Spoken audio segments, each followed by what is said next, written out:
Turn to the book of Ecclesiastes. We start a new lesson.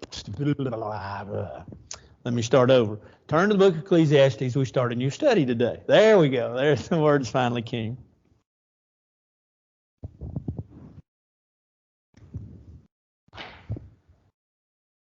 Book of Ecclesiastes, believed to be written by Solomon during the latter end of his life. Solomon was the third king. Remember, Israel decided they wanted a king. You had Saul, You had Saul, then you had David, then you had Solomon. Solomon was David's son. Solomon reigned somewhere between 970 to 930 BC. Excuse me. The book of Ecclesiastes is sometimes called the preacher or book of preacher. A lot of times just referred to as the preacher. We refer to it as the book of Ecclesiastes.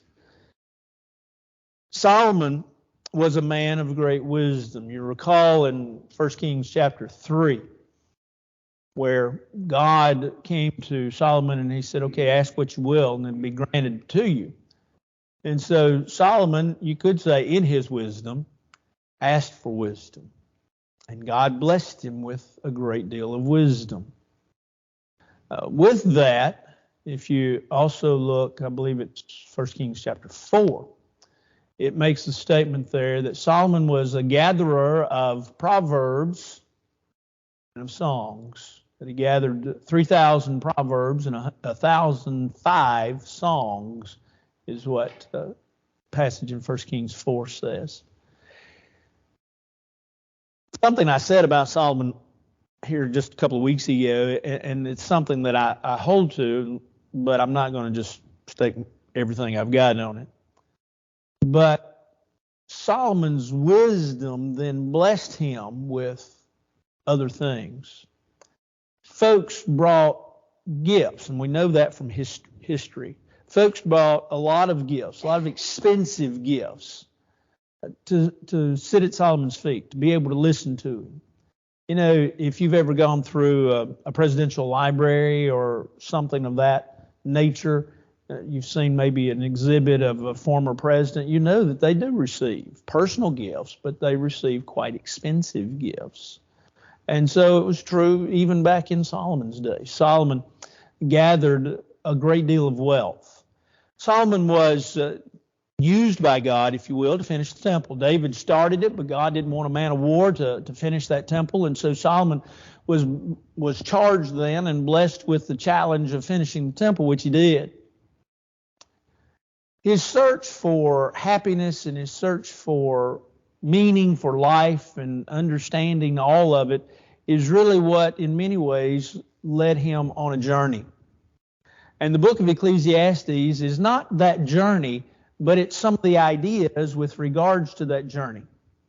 And while it's a short book, 12 chapters, it is a book that deals very philosophically with life and meaning. And it is a good book for today's world to sit and study. But as we look at it, we'll come away and we'll say, or at least I do, maybe you don't, but I do when I read this book, I still don't understand what he meant. I understand the philosophy behind it, but I don't understand what he meant, what he was trying to get at, and what he was trying to do, and what he was trying to accomplish. But he's going to talk about a lot of things. He's going to talk about the vanity of life. Matter of fact, vanity is one of the words. There's vanity, there's profit, labor, and under the sun. I'm going to talk about all those in just a second, how they connect. But he talks a lot about vanity. Vanity, from the standpoint of the Hebrew word, has the idea of futile, useless, there's no value. He's going to talk about vanity of vanities. All is vanity. He's going to talk about how life is vain, vanity. It's empty, it's useless, it's senseless. But then he does come full circle. And that's why, in many ways, it's believed that this book was written at the end or towards the end of his life.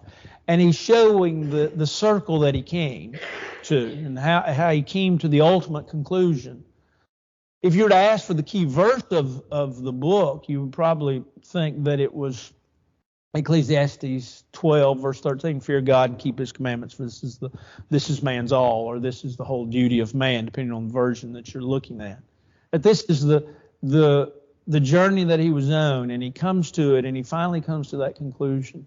He's going to talk about things. He's going to talk about life. He's going to talk about trying to find the meaning of life, the happiness in life. He's going to look at his search for happiness, how he searched for happiness through wine, through women, through money, through things. And he found out that really all of that was useless. We're going to talk about, he's going to talk about two are better than one, Ecclesiastes 4, how that friends are of value. He's going to talk about the dead know nothing under the sun, Ecclesiastes 5, verse 15. And when we get there, we'll discuss that, because it almost seems as if Solomon has sort of a fatalistic idea of life that is very morbid, and that really there's nothing to life, that man is just made up of material things, and that's all there is. But I want you to read the book of Ecclesiastes this week with the idea of development.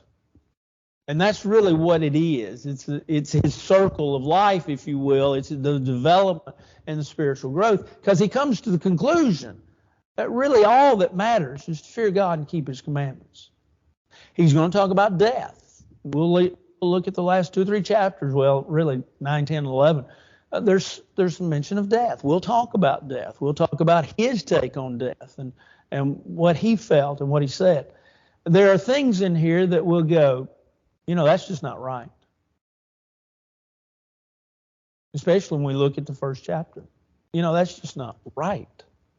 Well, that's right. It's not stated as this is the way you ought to believe. It's stated from the standpoint of this is the way Solomon believed. And this is what he faced. And this is what he felt. And so as he talks through and as he goes through this journey, he's going to talk about, he's going to use certain words. He's going to use vanity. We've already talked about that. He's going to use the word labor, which is, we understand, is toil, work. He's going to use the idea of profit. In other words, gain, financial gain, spiritual gain. Is there any profit in it? Is there any gain in it? Then he's going to use this phrase, under the sun. And as we get to that, we will explore what that means. But basically, just kind of as we're summarizing all of this, it really means here on earth. What's going on here? What's going on now? What's going on present? And so as we come across that phrase, we'll explore it more within the context of how he discusses it. But that's the idea, that it's, under the sun. This happened under the sun, or this is a belief under the sun, or whatever as we get to it. And it's just a phrase that just simply means like the here and now. There are things that are going on, the present. Solomon's book of Ecclesiastes has an interesting caveat about it. And as I studied this week, I had never really thought about this, I don't think. If I had, I'd forgotten that I'd thought about it. But we read the book of Esther. We said Esther's caveat, or one of the big things about Esther was we don't find God mentioned by name in the book of Esther. Well, the thing with regards to the book of Ecclesiastes, that at least as I was studying it this week, that kind of fascinated me, that I'd never really thought about, is Ecclesiastes, the book of Ecclesiastes, is never quoted in any other book of the Old Testament or New Testament. In other words, what it's, every other book you see, you can find quotes of Isaiah all through the New Testament. You can find most of the Old Testament somewhere quoted in the New Testament, or at least a quote out of a book or something. Book of Ecclesiastes isn't used by anybody at any point in time. Interesting thought. Solomon also, with regards to kind of interesting sidelights, Solomon also, when he refers to God in this book, uses the Hebrew word Elohim. Elohim has more of the sense of power. Elohim is the term that's used for God, but it's used more with regards to the creative power of God.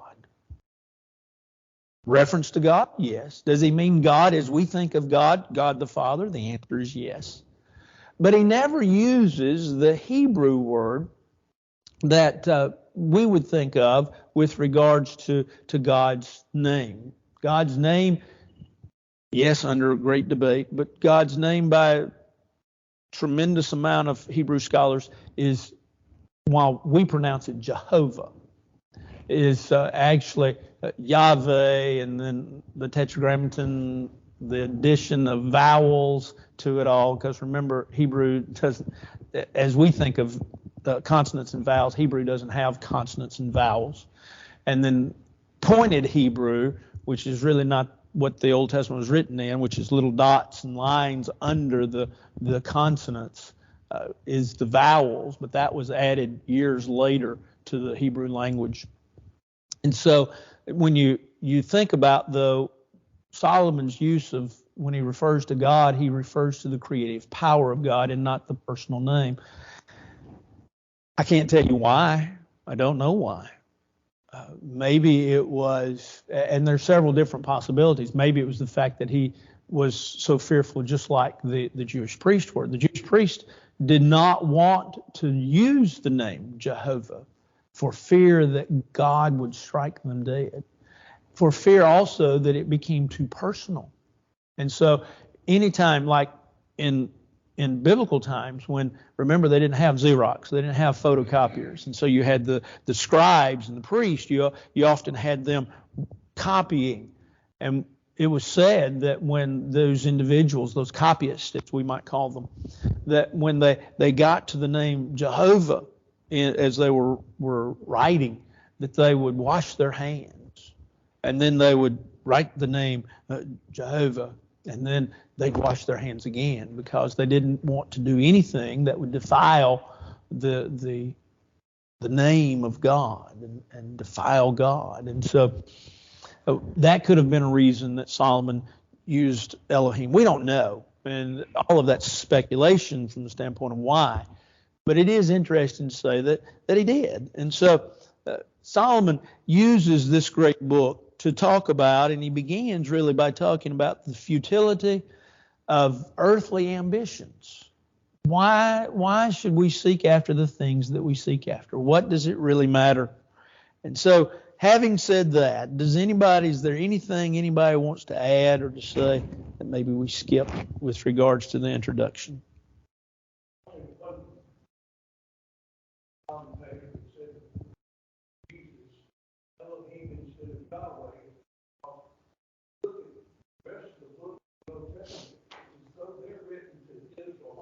Yeah. I also seem to think that Ecclesiastes was something written for those outside of Israel who wouldn't know Yahweh. Yeah. If they would know the creative power. Yeah. Yeah. Fits in many ways. Fits in many ways. Good point. Uh-huh. Yeah. Yeah. No, you're right. Yeah. Sure.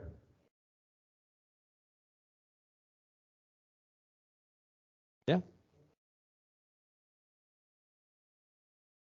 Yeah. No. Very much so.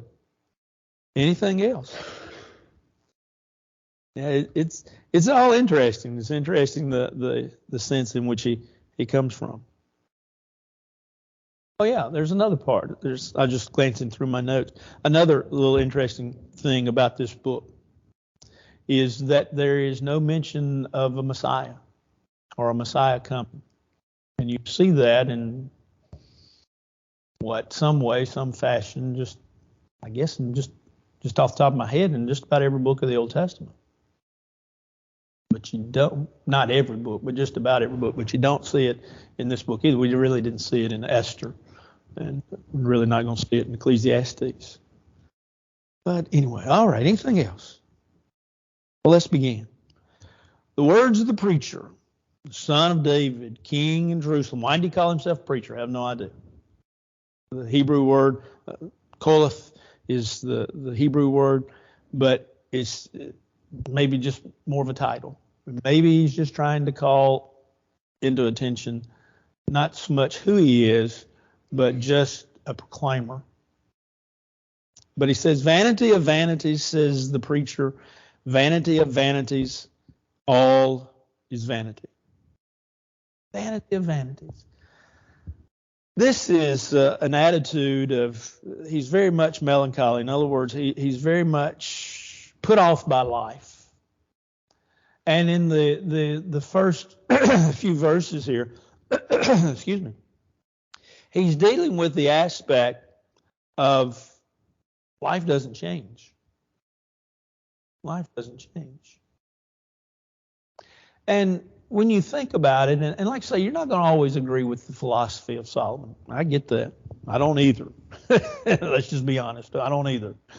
But when Solomon thinks about this, you think about your life. Most of you are retired. But think about the same thing happens day after day after day. You know, you get up, you go to work. You get up, you're pretty much set in your pattern, right? You get up, you get cleaned up, you get some breakfast in you, you get your lunch together, you go off to work. You work from whatever time to whatever time. You come home. It's different, but it's not. It's the same thing. It's, eat supper, wash dishes, wash clothes, sit, try to relax for a few minutes, watch a little TV, go to bed, get up. Saturdays, they're different, but they're not different. They're the same routine over and over and over. And you do that when you're retired. We like ruts. Ruts are comfortable, right? Ruts are our comfort. They're our comfort zone. We've had Graceland and Ethan and Kara. They came Friday night and spent Friday night and left late yesterday afternoon.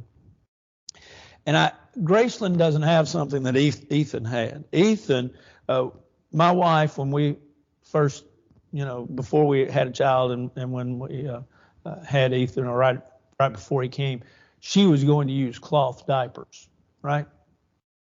As soon as he came, she found the beauty of disposable diapers. So we had, I think, at least 24 cloth diapers, which meant, in a little baby that would have lasted, 2 hours? But anyway, we had cloth diapers. Well, they were used by Ethan as his security blanket.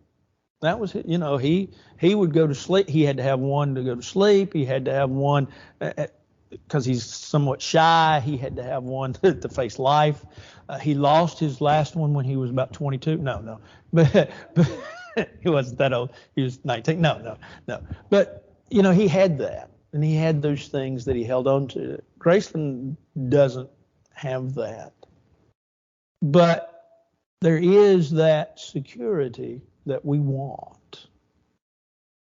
And life sometimes is secure in our ruts. And so Solomon says here, as he talks about this, he says, it's all worthless. It's all absurd. It's all futile. It's nonsense. As he talks about in the first 7 verses, he talks about really what's new in life. It's all vanity. It's all vanity. It's all empty. And so he saw life really as monotonous.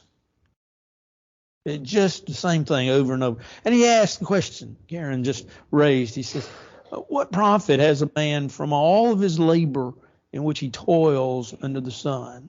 Nothing really changes. Life's the same.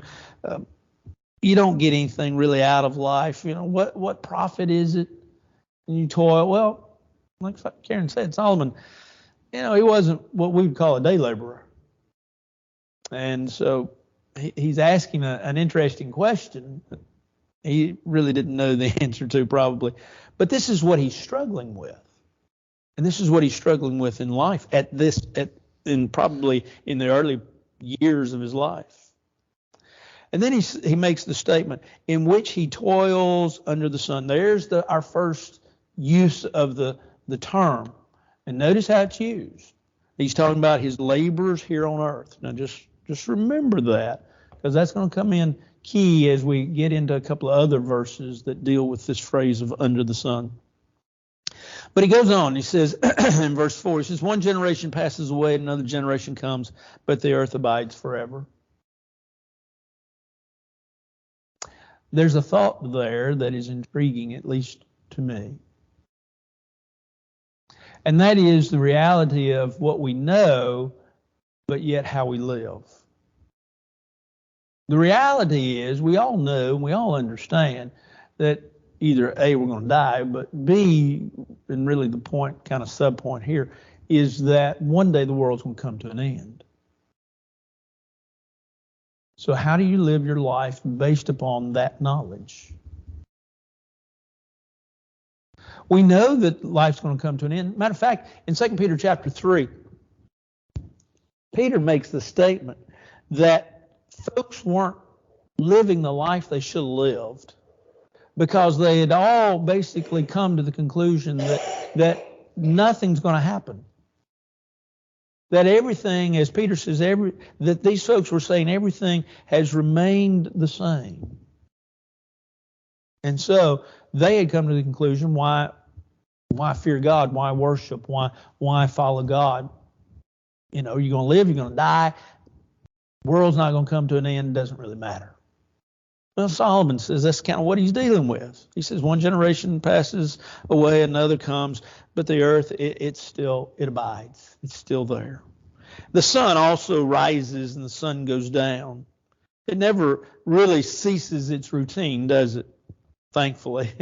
It never goes up and stays up, never goes down and stays down. As long as the world's standing, it will have its true, if you will, its rotation, or from the standpoint of daylight and dark for us. And notice what he says with regards to the sun. He says it rises, it goes down, and he says, and hastens to the place where it arose. Hasten, the word hasten is the idea of it's eager for, it pants for. And so it's this melancholy approach of, life has no meaning. The wind, he talks about verse 6, same thing. Wind goes towards the south, it turns around to the north, the wind whirls about continually and comes again on its own circuit. It just blows constantly. Nothing changes. Nothing's different. All the rivers run into the sea, yet the sea is not full to the place from which the rivers come. Life's boring. Life's gloomy. Why keep on going? Why keep on this struggle? Now, it's going to change in this book. His attitude changes. And it's because of some of the realizations that he comes to. And that's why this book is so intriguing. And it's so philosophical, but yet you start out, you think, oh, why in the world did the Lord put this book in here for us? Well, we probably don't like to say it, but there are times in our life we feel this way. One of the things that is very sad, but I'm glad in part it's coming to the forefront, and that is this idea of depression. Poor choice of words. It's not an idea of depression, but you understand what I'm talking about.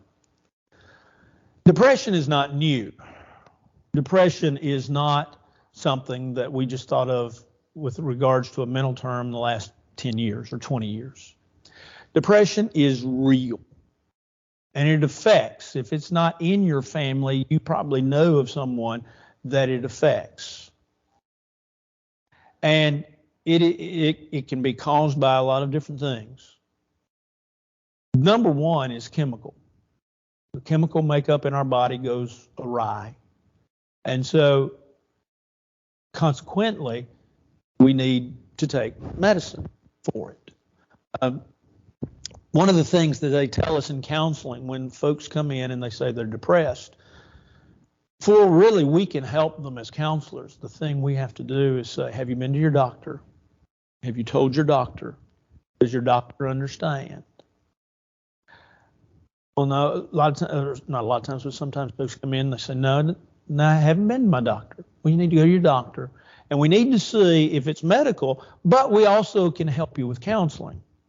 But we need to see, we need to get your chemical balance right in order to help you with the idea of counseling and talking through it.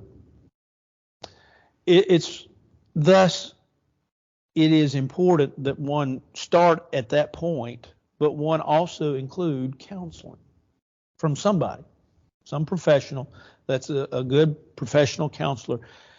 If you know of someone that is depressed, push them towards help. Strongly push them towards help. Doctor, counselor, both. The gloom which is felt is not temporary. Now, you may have temporary depression. You may go through a period of time where things aren't going your way, and for a month, 2 months, 6 months, you may have depression.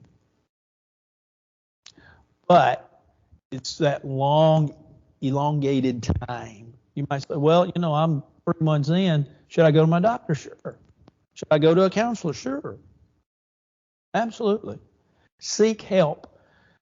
I have gone through the years, and I recall right now one business meeting I was sitting in, and we had a gentleman that was, he wasn't that old. He was probably in his middle to late 70s. It wasn't what I didn't consider him at that time ancient, but he was very much opposed to counseling.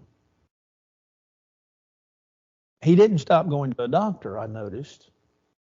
Counselor doesn't have to be a PhD, but he has helps that he can impose upon people. But I thought, sometimes you just need to sit and talk to somebody. Sometimes you just need to tell folks what's going on in your life, and maybe they can help you because maybe they see something, they see a pattern, or they see something, or they know something that you don't know. And so Solomon is going through, I'm coming back to Solomon. Solomon is going through all this, and we say, man, he was probably depressed. He should have sought help. Well, we don't know that he wasn't and that he didn't. There have actually been in counseling classes, there have been folks that have written papers to that end. But nevertheless, there is this depression. And like I say, if you're feeling it, go to your doctor. Come talk to me or find a professional counselor. It doesn't matter. But find somebody that can help you. I'll be quick to tell you what I can do and what I can't do, how I can help you and how I might not can help you. But by all means, get help. Don't sit in that black cloud and think like Solomon thought, life is nothing. It's worthless. No, it's not. You are of value. You're of value to God. You're of value to society. You're of value to this congregation. If it's a friend, a family member, you've got to be sure you share with them how valuable they are to you, how important they are. And you've got to keep doing it. You can't do it once and stop and think that's, I did it once. That's enough. No, you got to keep doing it. You got to keep that constant reaffirmation. Okay. And so he basically says, the wind blows, the sun rises, the sun sets, the sea comes in and out, or the rivers rather go into the sea, and the sea doesn't get full. It's the same old thing. Anything else anybody like to say? He kind of changes thoughts just a little bit. Anything else? Well, he keeps it up. He talks about, there's really nothing new under the sun. He says all things are full of labor. The word labor here just means wearisome. He says all things they're just wearisome. They're just sick of it and tired of it. But if we think about purpose and meaning, we have to understand purpose and meaning from the standpoint of why are we here? You hear young folks, and maybe you went through it in your 20s especially, why are we here? When you get in the later years of your life, sometimes you wonder, why am I here? I don't see the purpose. Well, you got to look for it, admittedly. But we have to remember that God made man not for man. God made man for himself. Now, there's a thought to ponder. Why am I here? Well, I'm here for God. I'm not here for myself. And so Solomon doesn't seem to grasp that at this time. He says, all things, it's wearisome. There's nothing new. Man cannot express it. The eye is not satisfied with seeing, nor the ear filled with hearing. Nothing new. The world provides nothing new. As he looks at verse 9, he says, that which has been is what will be, and that which is done is what will be done. Nothing new under the sun. Now, you can look at that in 2 or 3 different ways, right? You remember, have you read through the years where, men would invent one thing and folks would say there'd never be anything else invented along that line? They thought that the horse and buggy would never be replaced, and that you had trains and the trains will never be replaced. And then all of a sudden you get a car. Will it be replaced? Well, yeah, eventually. Don't know how, don't know why. I do know this. Suzanne and I had to buy a car the other day. We bought a 2020 Altima. And it's got bells and whistles and gadgets on it that you don't have to have. I was driving it down the road the other day and just driving, and everything was going fine. I'm just sailing down Charlotte. It was actually because I'd pulled off to take a call at Cracker Barrel down here. I was driving through the parking lot to get back on to Charlotte. And as I'm driving, all of a sudden it goes, whoop! Well, I go, whoo! Well, my phone on Bluetooth is connected, of course, to the car, and somebody had sent me a text. And that thing, the screen pops up, tells me that I got a text. I don't care, I'm driving. And to be honest, I don't care to have that on the car, but it came with the car. Will I use it? It came there. You might as well. It's there. I like the choices. The choices are reply, ignore, or send a reply that says, I'm driving. So if you text me, and you can always text me, please do. But if you get a text that says I'm driving, I'll get back with you as soon as I possibly can. But just know I've got this little screen in this car that it's there. But cars change, is what I'm saying. Life changes. But he didn't see it that way. He didn't see it as changing. He says it's all the same. And notice that he says, he makes the statement. He says that which has been is what will be. In other words, you can't change the past. And there's truth with regards to that, right? You can't change the past. You can learn to live and learn from the past so the past is not repeated. But he goes on to say, to clarify that, he says that which is done is what will be done. There's nothing new. Well, there are things that are new. Life changes. Life changes. And then he says in verse 10, he says, is there anything of which it may be said, see, this is new? It's already been in ancient times before us. There's no remembrance of the former things, nor will there be any remembrance of things that are to come by those who will come after. A lot of truth in what he says. When you break it down, when he talks about it in verse 10, he says, it's already been in ancient times before us. And there's truth with regards to that, right? There's really nothing new. You might say, well, a car is new. It's got different gizmos and gadgets. It's still a means of travel. It's just a little faster than the old horse and buggy. It's a little bit nicer. One day, whether we have electric cars or gas-powered cars, and that's for anybody else and everybody else to figure out. But it will still be transportation. People still talk about people. People are still interested in news. People are still interested in things and events. And so man in his basic nature does not change, right? Love, be loved, want to be loved, want to be what B.F. Skinner called self-actualization. It's the idea of feeling valued. We all want that. That has not changed. And so to that end, there are things truly, as Solomon's right, some things are not new under the sun. They may have a little different twist. There's still jealousy, there's still envy, there's still strife, there's still discord, there's still people that can't get along. All of that's true. So to a degree, you look at that and you say, okay, well, yeah, yes and no. Yeah, he's right, but no, he's not. And then he says, look at verse 11. He says, there's no remembrance of former things. There's a short memory. There's no memory of of things in the past. He says, nor will there be any remembrance of things that are to come, but those who will come after, by those who will come after.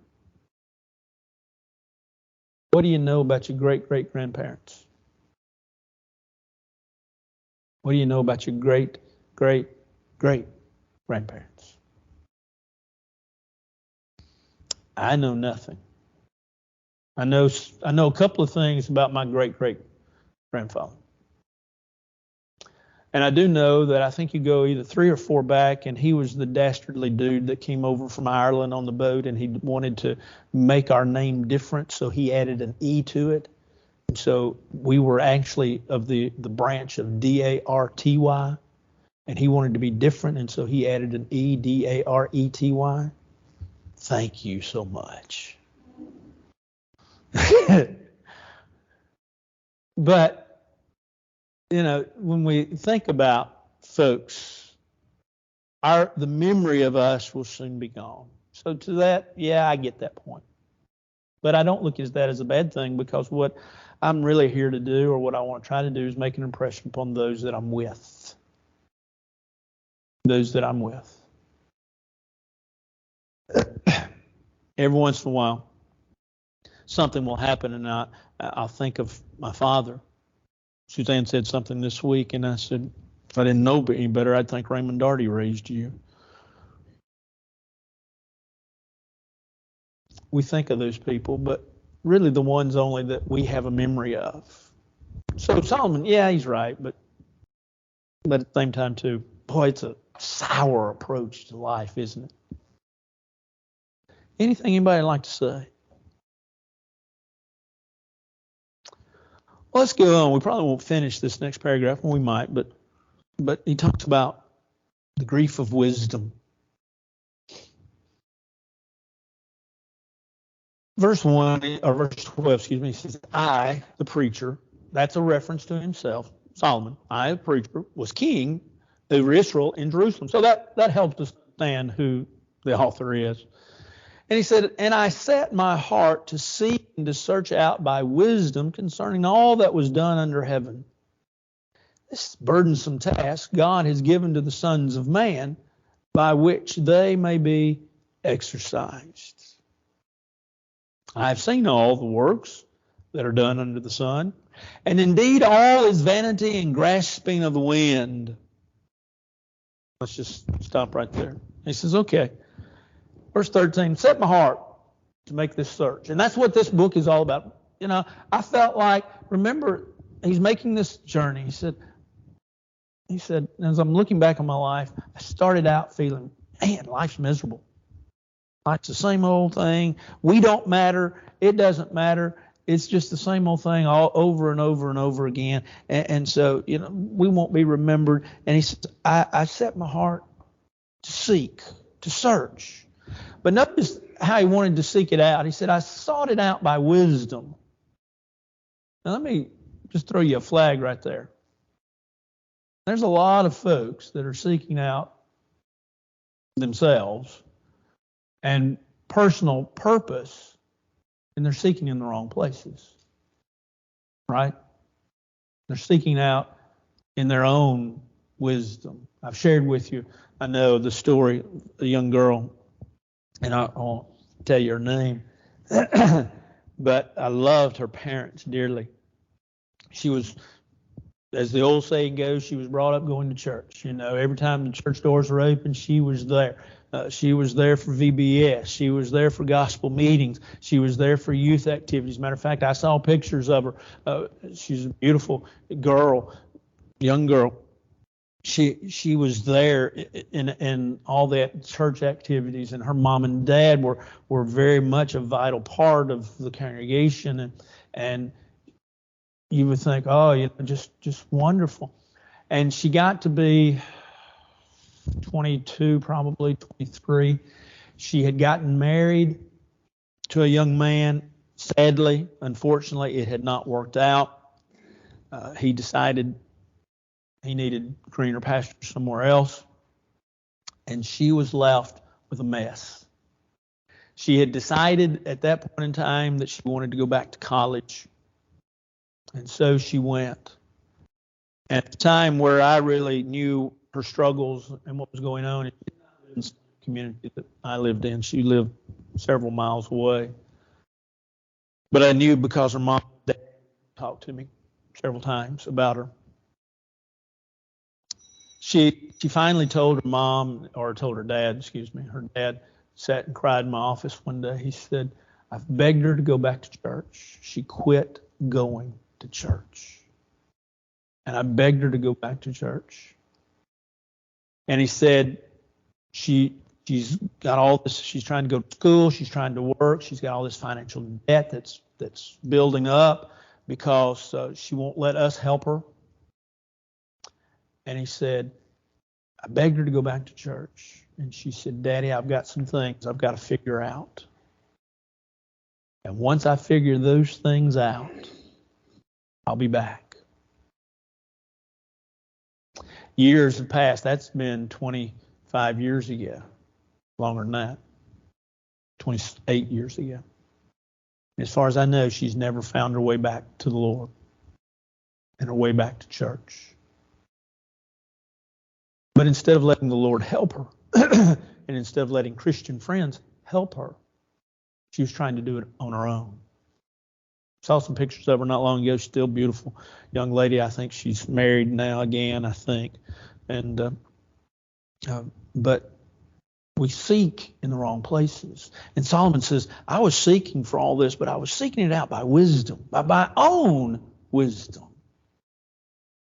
Now you might say, well, God gave him that wisdom, and God said, you can have wisdom, and God gave him wisdom on top of wisdom on top of. He's still seeking in the wrong place. Now he's going to come full circle, right? We know that. He'll start in chapter 12. Remember, Creator in the days of your youth. He'll talk about in verse 13 of the 12th chapter. Do what God says do. But at the same point in time, too, early on in his life, he said, I'm trying to find it. I'm looking in these places. And notice what he says. He says, this burdensome task, this is a task that is just far greater than I could undertake and that I could accomplish. But notice what he says. This burdensome task God's given to the sons of man, by which they may be exercised, by which they may be afflicted. In other words, he saw this as a big pain in the rear end. Sorry. But that's just kind of what he saw. He saw this as a big pain in the rear end, and not only seeing it as a big pain in the rear end, he said, this is why God put us here. And he says, I've seen all the works that are done under the sun, and indeed all is vanity and grasping for the wind. I'm sorry, but that is one egotistical statement. I've seen it all. I don't know really a person in this world that can say, I've seen it all, I've done it all. There's plenty of folks make that statement. But the reality of it is not true. And I just see that as an egotistical statement. I've seen it all. But still, his conclusion is all is vanity and grasping for the wind. Life's tough. It doesn't get any easier. You can't run away from it. And that's the one thing I appreciate about Solomon and his wisdom. He doesn't seem to run away from this issue that he had. He's trying to face it head on. And so he says, you need to know this.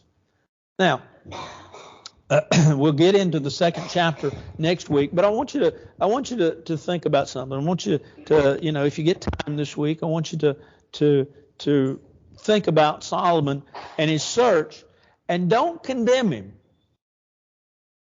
Understand that it's a search, that we've all been there and done that in some way, shape, form, or fashion. And this is his search. And so we're getting a great insight really into man and man's philosophy. Those of us, this is Paul Daugherty's number one on this list, those of us that were raised in the church led and lead probably a very sheltered life. Nothing wrong with that. All right. But at the same time, too, maybe we need to see outside the box, outside the world. Not that we need to experience everything. I don't believe that I need to experience everything in order to talk to you about it, in order to preach on it. Don't think that. Don't think anything that's true of anybody or anything. But it is to say that we do need to look at Solomon and say, okay, let's give him the benefit of the doubt. It wasn't right, and he'll change. Anything else? I hear natives in the background that are getting very restless, and I understand that. Let's bow forward and pray right quick, if you don't mind. Our Father in heaven, we're thankful for this day and for the many blessings. Thank you that you love us and that you watch over us and that you care for us. We ask that you be with us, that as we enter into our period of worship, that we'll truly worship you in spirit and in truth. Watch over us, bless us, and keep us, and hold us as we hold to you. For this is our prayer in Christ's name. Amen.